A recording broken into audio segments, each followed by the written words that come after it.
Olá! Nesse vídeo nós vamos falar sobre os ratings ESG, como utilizá-los da melhor maneira possível e saber direitinho o que esperar deles. Bom, mas antes de falar dos ratings ESG especificamente, é importante a gente discutir o conceito de ratings. O que são ratings? Os ratings surgiram com o objetivo de dar informações sobre a habilidade dos tomadores de recursos financeiros em repagar suas obrigações financeiras.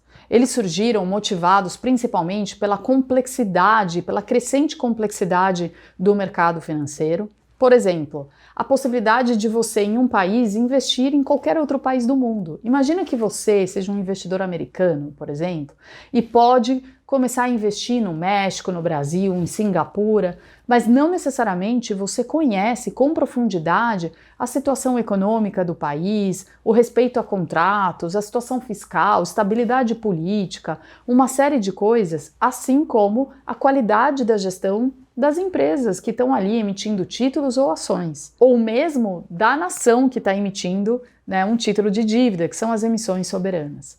Então, com essa crescente complexidade, assim também como a crescente complexidade das operações das empresas, que também nesse mundo contemporâneo se tornaram grandes empresas operando em vários países, em múltiplos setores, fica difícil acompanhar. Então, com isso, surgiram e proliferaram as informações providas por empresas de rating. Então, originalmente, elas visavam passar uma informação específica sobre a habilidade de quem está tomando recursos financeiros em repagar suas obrigações financeiras. Mas com o crescimento do mercado ESG, que é um mercado que vem crescendo muito na última década, surgiu também a necessidade das informações sobre a qualidade da gestão ambiental, social e de governança, que a gente chama carinhosamente de ESG, das empresas e mesmo dos países, nas emissões soberanas. Quais são as questões materiais, ambientais, sociais e de governança de alguns países. Muito bem, então aí surgiram os ratings ESG, para dar essa informação sobre a qualidade da gestão ESG. Vamos falar aqui de empresa, que é mais o nosso objetivo aqui, sobre a qualidade ESG das empresas. Como elas estão manejando o risco ESG.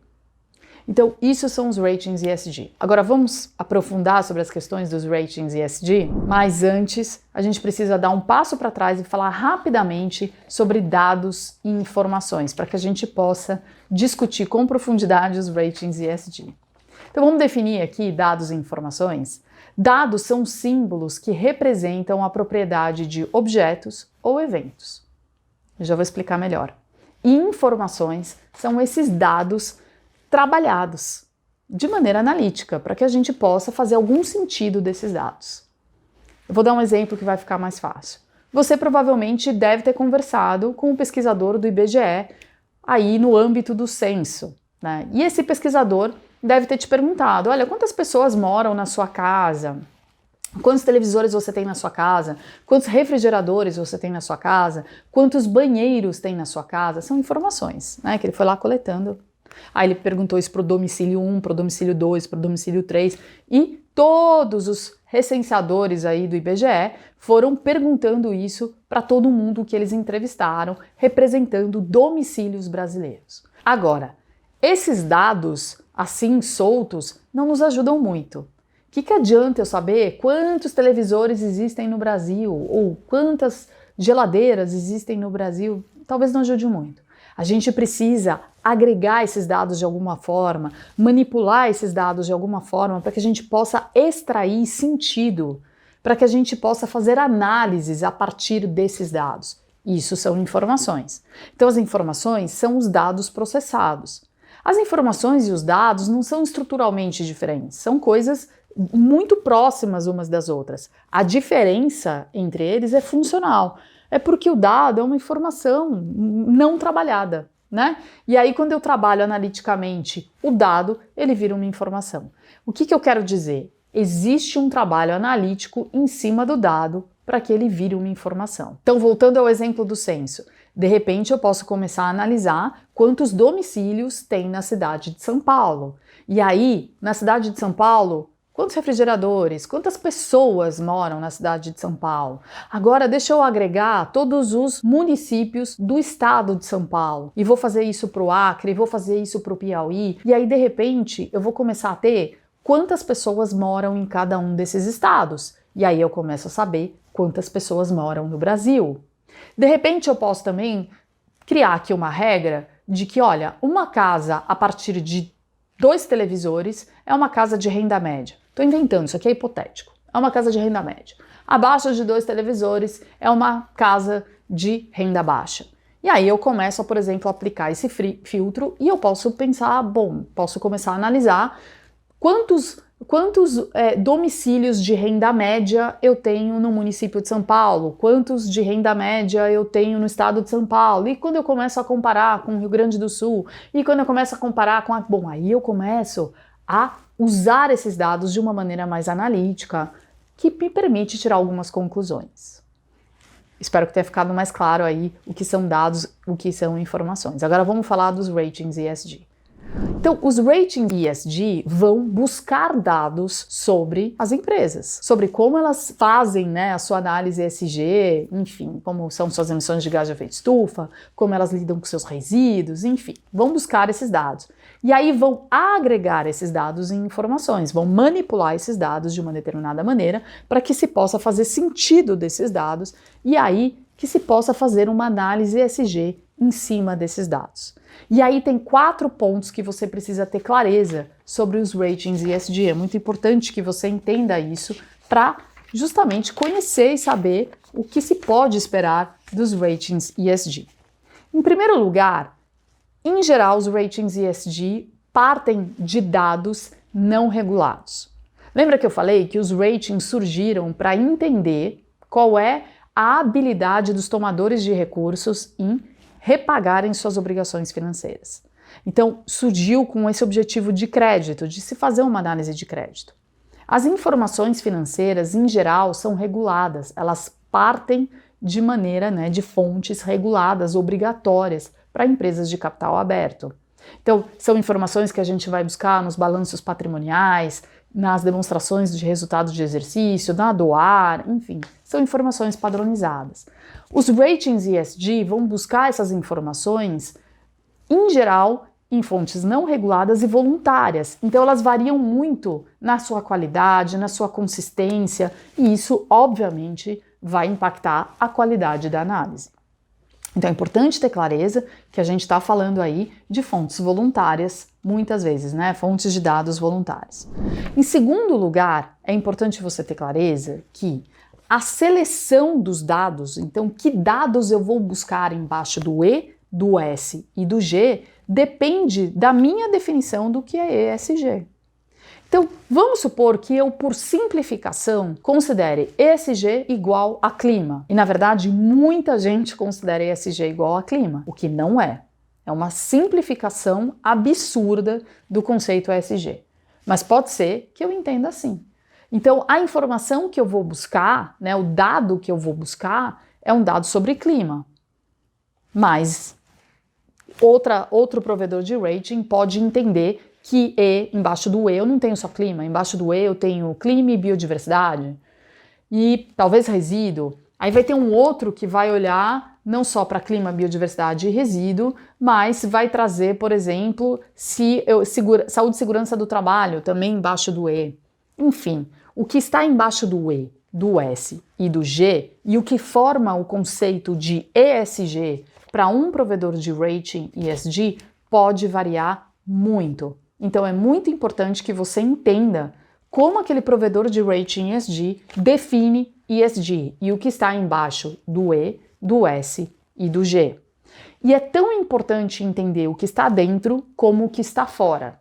E o que eu quero dizer por isso? Vamos supor que eu seja um provedor de rating ESG que diz assim, olha, embaixo do E eu tenho biodiversidade. Tá legal, mas o que você está chamando de biodiversidade? O que você está considerando como biodiversidade? Por exemplo, inclui ecossistema marinho ou só terrestre? Inclui aéreo? É importante entender isso, para você entender, de novo, o que está dentro e o que está fora, quais são as limitações, o que você pode considerar na sua análise. Então, esse é o segundo ponto. O terceiro ponto é que esses dados, então veja, eu vou ter um conjunto de dados sobre E, eu vou ter um conjunto de dados sobre S, eu vou ter um conjunto de dados sobre G. E aí eu vou precisar ir agregando isso para chegar no desempenho ESG. E aí, esse nível de agregação vai depender de uma ponderação. Como eu vou agregar o E e o S e o G para chegar no ESG? Que pesos eu vou atribuir para as diferentes dimensões?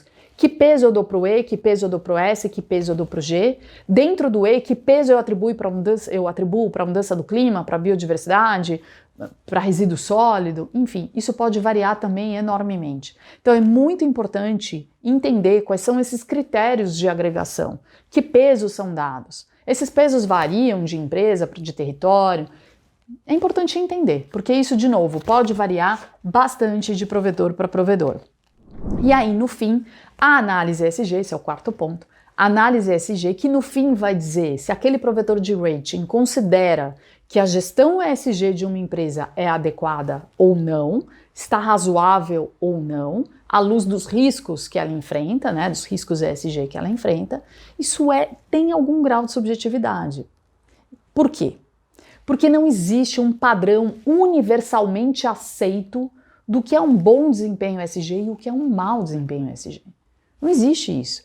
Isso, como eu estava falando antes, isso depende do que eu considero ESG, o que eu incluo embaixo do E, do S e do G, como que eu vou fazer esse nível de agregação. Então não existe um padrão, olha, todo mundo considera que isto aqui é um bom desempenho ESG e qualquer coisa acima disso é ótimo e qualquer coisa abaixo disso é péssimo.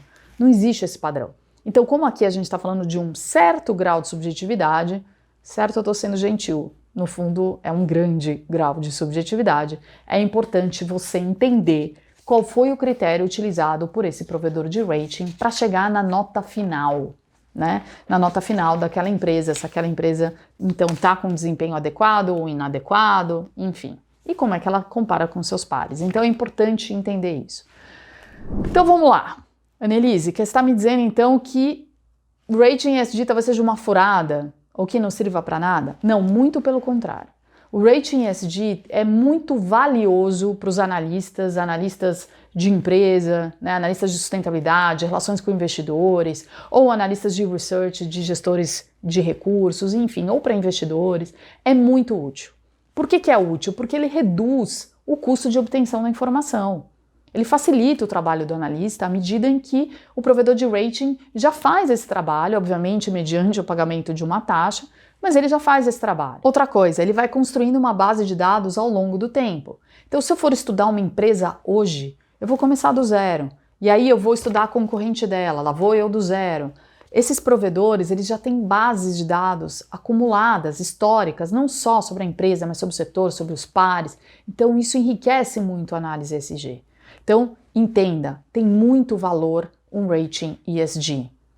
O que eu estou dizendo, o ponto que eu quero que você entenda é que você precisa compreender o que está dentro daquela análise ESG. Quais foram os critérios utilizados?